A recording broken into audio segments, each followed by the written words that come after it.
Evelyn stood by the window, her fingertips tracing the faint condensation that had gathered overnight. The city outside was slowly waking up, buses groaning, vendors shouting, the same old song of Monday mornings. But inside her small apartment, it was silent, painfully so. The kind of silence that follows words that should have been said but weren't. There used to be laughter here. There used to be Daniel, his jacket on the back of the chair, his coffee mug by the sink, his presence in every small thing. Now, the mug was gone, the chair empty, and the air felt heavier, as if even the walls had absorbed the memory of him. Evelyn wasn't sure when things started to fall apart. Maybe it was gradual, like a thread being pulled from a sweater, slowly unraveling until you're left holding what used to be whole. Or maybe it was that one argument, the one where she said too much and he said too little. All she knew was that the love that once filled every corner of her life had turned into an echo she couldn't escape. She had promised herself she wouldn't think about him again. But some mornings, like this one, she caught herself replaying old moments in her head. The way he'd hum while brushing his teeth. The way he'd reach for her hand without even looking. The way he'd call her name like it meant something sacred. Her phone buzzed on the table. A message from her sister. Mom's anniversary this weekend. You coming? Evelyn stared at it for a long while. She hadn't gone home in nearly 2 years. The last time she did, Daniel had driven her there, both of them quiet for most of the trip. That was before everything went wrong. She typed a reply, erased it, then typed again. Yeah, I'll be there. It felt like a decision that carried weight. Not just because of her mother, but because going home meant facing everything she had left behind, everything she tried to outrun. The next morning, she packed a small bag. Jeans, a sweater, her notebook. The train ride would take 4 hours, enough time to get lost in her thoughts. As the train pulled away from the station, the city slipped into the distance, and with it, all the noise she'd been hiding behind. Outside, the landscape shifted from steel and glass to open fields and quiet villages. She opened her notebook, the one she hadn't touched since Daniel left. Between the first few pages were scattered pieces of their life together. A pressed flower, a ticket stub from their first concert, a grocery list written in his handwriting. She thought she'd thrown them all away. Maybe she couldn't. Her reflection in the window looked older somehow. Not in years, but in something deeper, the way pain changes you without you noticing. She used to write poetry about love, about how it felt like sunlight on skin. Now she didn't write at all. The train stopped in the small town of Willowmere. The name still felt familiar on her tongue. She stepped out into the crisp air and looked around. The same bakery, the same corner bookstore, even the same stray dog lying near the bench. Time had moved, but slowly, as if waiting for her to return. Her childhood home was a 10-minute walk away. The gate creaked as she opened it. The garden was overgrown, wild with weeds and stubborn flowers. Her mother had always loved it that way, untamed, alive. Inside, the air smelled faintly of lavender and old books. Her sister, Clara, greeted her with a hesitant smile. Didn't think you'd actually come, she said. Evelyn shrugged. Neither did I. Clara handed her a cup of tea. You've missed a lot. I know. There was a pause, a kind of fragile understanding between them. They had both lost the same mother, but in different ways. For Clara, it was sudden. For Evelyn, it was something she'd been mourning long before death. The distance, the silence, the feeling of being misunderstood. That night, after everyone went to bed, Evelyn wandered into her mother's old study. The desk was cluttered with papers, half-finished letters, and photographs. One of them caught her eye, a photo of her and Daniel, smiling, standing in front of the house years ago. Her mother must have kept it. She sat down and ran her fingers over the image. They looked happy, effortlessly so. She tried to remember what that felt like. Maybe happiness wasn't something you could chase. Maybe it was something that only ever came when you stopped running. The next morning, Clara asked if she'd visit the lake, the one behind their childhood home. Evelyn hesitated but agreed. The path there was exactly as she remembered. The crunch of gravel, the rustling of trees, the faint smell of pine.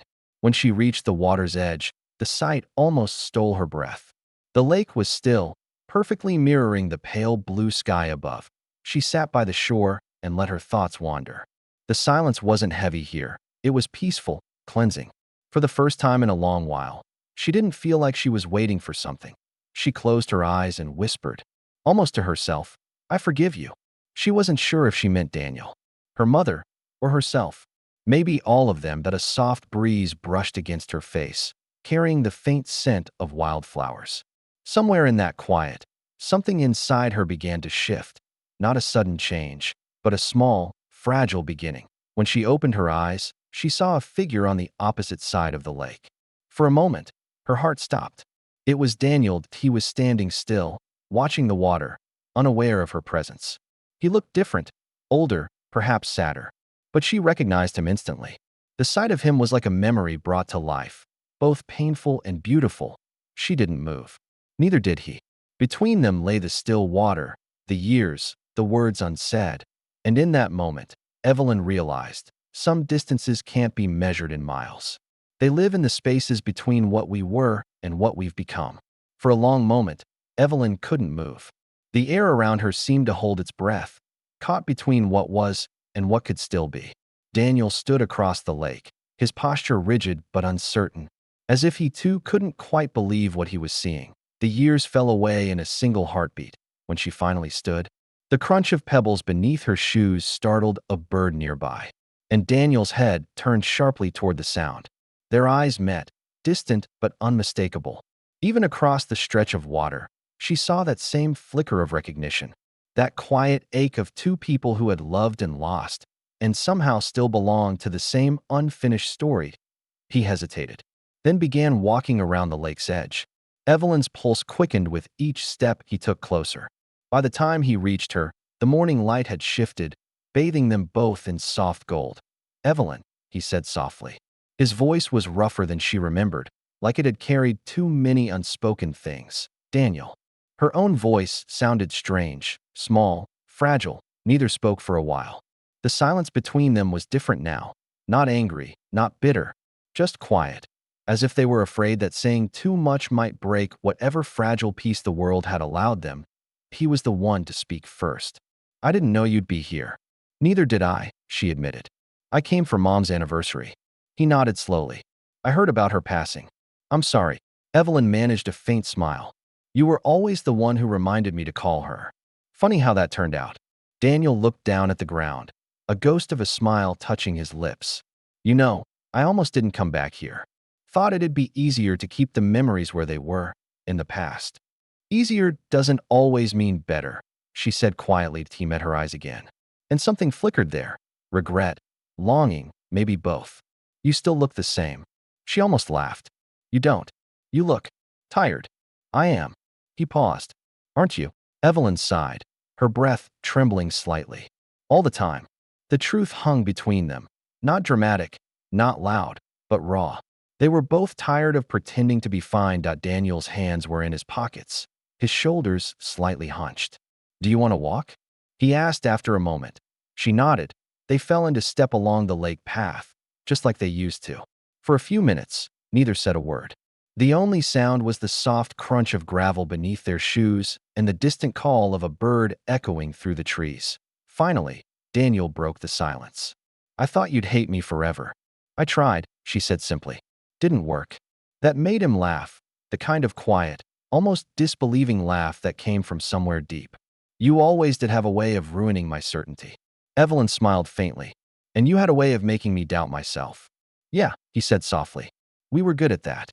They stopped at a spot overlooking the water, where the trees arched above like a cathedral ceiling. It was the same place they used to sit on summer evenings, watching the reflection of the stars ripple across the lake's surface. "Do you ever think about us?" she asked. "All the time," he said without hesitation. "But not the arguments or the ending. I think about the mornings. The way you used to hum when you made coffee. The way the light hit your face when you read. Those small things." Evelyn swallowed, her throat tightening. "Funny, those are the parts one forgot first." He turned to her. "And what did you remember?" "The silence," she said after a pause. "The distance. The feeling that one day I'd wake up and you'd be gone. And then you were."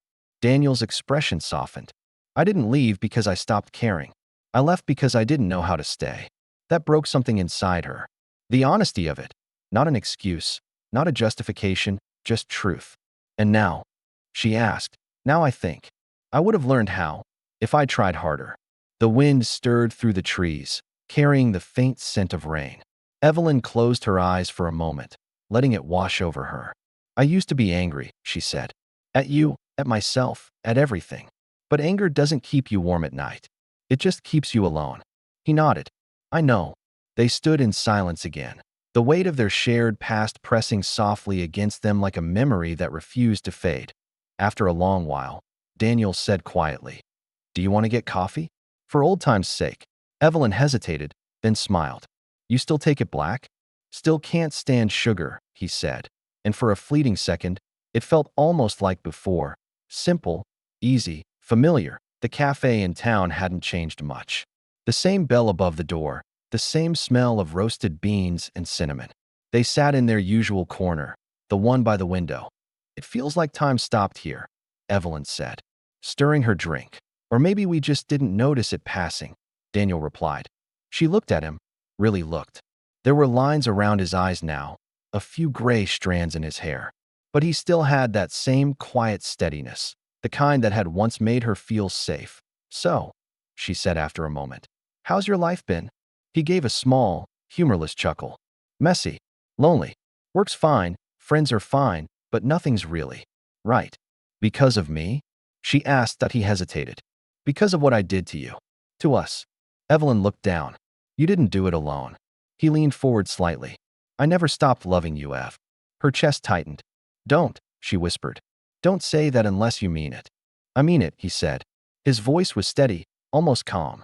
I've loved you every single day since the one I left. Tears stung her eyes, but she blinked them back. And what good does that do either of us now? Maybe none, he admitted. But maybe it's not about fixing what we had. Maybe it's about not pretending it didn't matter. She studied him, the man who had once been her whole world, and somehow still felt like home even after everything. Do you ever think, she asked quietly, that some people aren't meant to last forever, just long enough to change us? He smiled sadly. Maybe. But if that's true, then you changed me more than anyone ever could. The rain began to fall lightly outside, pattering against the window. For a moment, neither of them spoke. I used to write, Evelyn said suddenly. Before everything fell apart. After you left, I stopped. I told myself I didn't have anything worth saying anymore. Daniel's eyes softened. You always had something to say. Maybe you just needed silence long enough to hear it. That line lingered between them, like something she'd want to write down later. I don't know if I can forgive you completely, she admitted. You don't have to, he said. Just don't hate me anymore. I don't, she whispered. I haven't for a long time. They both sat there, listening to the rain. Two people bound by the quiet gravity of what once was. Not reaching for the past, but not running from it either. When the rain stopped, they walked outside together. The air smelled of wet pavement and earth, that fresh beginning that follows every stormed the corner. They paused. So, Daniel said softly, Is this goodbye again? Evelyn looked at him for a long moment. Maybe it's not goodbye this time. Maybe it's just, see you around. He nodded, understanding more than her words said. Then I'll see you around, Ev. She smiled, and for the first time in years, it reached her eyes as he walked away. She didn't feel the usual ache or emptiness. Instead, there was a strange, quiet peace, the kind that comes when you realize the story isn't about how it ends, but how you learn to carry it with you. Evelyn walked back toward the lake that evening. The sky was painted in shades of amber and violet, the water mirroring the colors perfectly. She sat by the edge again, notebook in hand, and finally began to write. Not about heartbreak or regret or the distance between her and Daniel, but about the space between endings and beginnings, that fragile place where healing starts. And as the last light of day slipped below the horizon, Evelyn felt something she hadn't in a long, long time. Hope. The following weeks moved like slow tides, quiet, steady, but unstoppable. Evelyn stayed in the town longer than she planned, though she told no one why. Something about its stillness anchored her.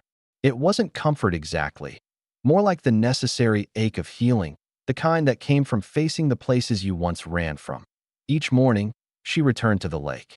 The bench she'd sat on with Daniel had become her ritual spot, her small corner of stillness. The air was colder now, autumn pressing at the edges of summer, painting the trees in copper and gold. Sometimes she wrote. Sometimes she just sat, watching the ripples move across the surface. But for the first time in years, she didn't feel like she was waiting for anything, not for someone to come back, not for something to begin again. She was just there. And that, she realized, was enough. Asterisk a few days later. Evelyn found herself in the small bookstore downtown, the same one where she and Daniel had spent rainy afternoons years ago, thumbing through old poetry collections they couldn't afford. The owner, Mrs. Lang, recognized her almost immediately. "My goodness," the older woman said, her eyes widening with surprise. "I haven't seen you in ages. You used to come in here with that tall young man. What was his name again?" Evelyn smiled faintly. "Daniel." Mrs. Lang nodded, her expression softening. "Yes, Daniel. You both looked so happy back then." Evelyn let out a small laugh. Not bitter, not sad, just quiet. "We were, for a while." The woman patted her hand. "Sometimes that's enough. Happiness doesn't have to last forever to matter." That night, those words stayed with her. It doesn't have to last forever to matter. She wrote them at the top of a fresh page in her notebook and began writing again, not about Daniel, but about the feeling of leaving behind what once defined you. About rediscovering yourself when you thought you were lost for good. The words came slowly at first, then all at once. Pages filled with small truths, not grand declarations, but soft realizations that sometimes closure isn't a conversation, but the quiet act of continuing, that love can leave without vanishing, that you can forgive someone without letting them back into your life. And somewhere in the middle of those pages, Evelyn realized she wasn't writing for Daniel anymore. She was writing for herself. Weeks turned into months. Autumn deepened, then softened into early winter. The lake froze over, thin at first, then solid. Evelyn watched as children skated across it, laughing, their breath visible in the air like fleeting ghosts of joy. But she'd begun teaching part-time at the local community center, a writing class for adults.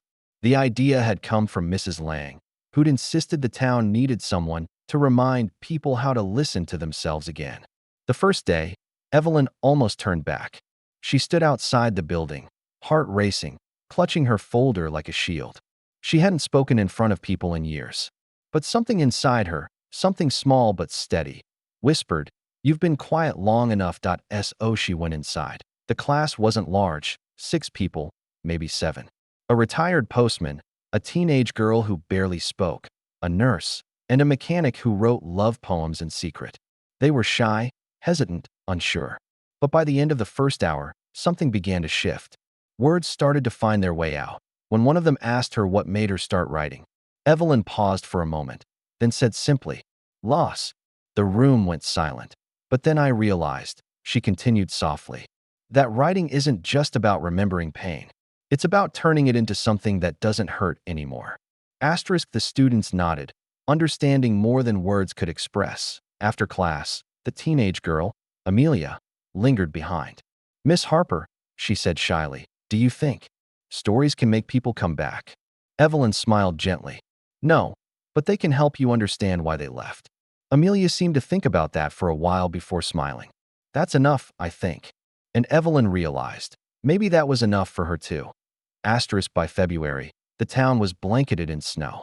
Evelyn's writing class had doubled in size, and she'd started contributing small essays to the local paper, Reflections on Life. Change, and the way memory bends, but never fully breaks. One morning, she received a letter in the mail. The handwriting was familiar, careful, slanted, deliberate. Her heart gave a small, startled flutter before she even opened it. It was from Daniel. "Evelyn, I hope this doesn't feel like reopening old wounds. I just wanted to thank you for that day at the lake, for listening, for not turning away. I've been working on myself since then. I even started seeing someone new, someone kind. It's different, but good. I think you'd be happy for me that I wanted you to know that I finally forgave myself. And maybe that means you can too, in your own time. You once told me that distance doesn't erase what matters. I didn't understand it then, but I do now. Take care of yourself, Ev." Daniel. Evelyn read the letter twice, then folded it carefully and placed it in her notebook between 2 pages of half-finished writing. She didn't cry this time. Instead, she smiled. A small, honest smile that came from deep within. People sometimes imagined closure as a door slamming shut. But for Evelyn, it felt more like a window opening. The air cold but clean, new, and full of possibility. Asterisk spring arrived almost quietly, as if it were afraid to disturb her peace. The snow melted, the lake thawed, and wildflowers returned to the fields.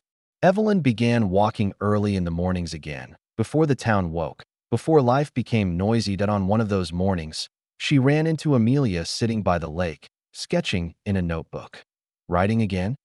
Evelyn asked with a smile. "Drawing this time," Amelia said, showing her the page, a rough but beautiful sketch of the water reflecting the sunrise. "It's lovely," Evelyn said softly. The girl shrugged. "You said once that art's just another way of telling the truth. I think I finally get it." Evelyn looked out over the lake. The same lake that had witnessed every version of her. The hopeful girl, the broken woman, and now, someone quietly whole again. "Yeah," she said. "I think I get it too." That summer, Evelyn's first book was published, a collection of essays titled The Distance Between Yesterday and Tomorrow. She'd written most of it here, in this small town that had once been a wound and had somehow become home again. The book wasn't famous. It didn't need to be. But people read it. People who needed to hear that it was okay to start over. Even if no one was waiting for you at the finish line at the local bookstore, Mrs. Lang kept a stack of copies near the counter. "She's one of ours," she'd tell customers proudly. A reminder that you can always write yourself back to life. Sometimes Evelyn would stop by and sign a few quietly, then leave without saying much. But every time she saw someone pick one up, she felt something warm bloom inside her. Not pride exactly, but gratitude. On the anniversary of her mother's passing, Evelyn returned once more to the lake. The air was still, the surface calm and reflective like glass. She sat on the same bench where everything had come full circle. There was no sadness this time. Just memory, soft, weightless, like the hum of a familiar song. She took out her notebook and wrote one final line. "Maybe love isn't about forever. Maybe it's about the courage to remember without wishing to go back." Asterisk. Then she closed it, stood, and walked away, not from the past, but toward the quiet, open horizon that lay ahead. Asterisk. Months later, a letter arrived at her small cottage. It wasn't from Daniel this time. It was from a reader, a woman named Claire from another city. "Dear Evelyn, your book found me when I thought I was finished with everything. I lost someone too, and for a long time, I didn't think I'd ever feel anything again. But your words reminded me that healing doesn't mean forgetting. It means learning to live differently. Thank you." Evelyn folded the letter, placed it beside Daniel's, and realized that maybe this, helping someone else find their voice, was the quiet purpose she had been searching for all along. She looked out her window at the evening sky, shades of pink and gold melting into each other, and smiled. There would always be ghosts of yesterday, but they no longer haunted her. They walked beside her, gently, as reminders of everything she'd survived. And for the first time in her life, Evelyn Harper wasn't waiting for anyone to come back. She was already home.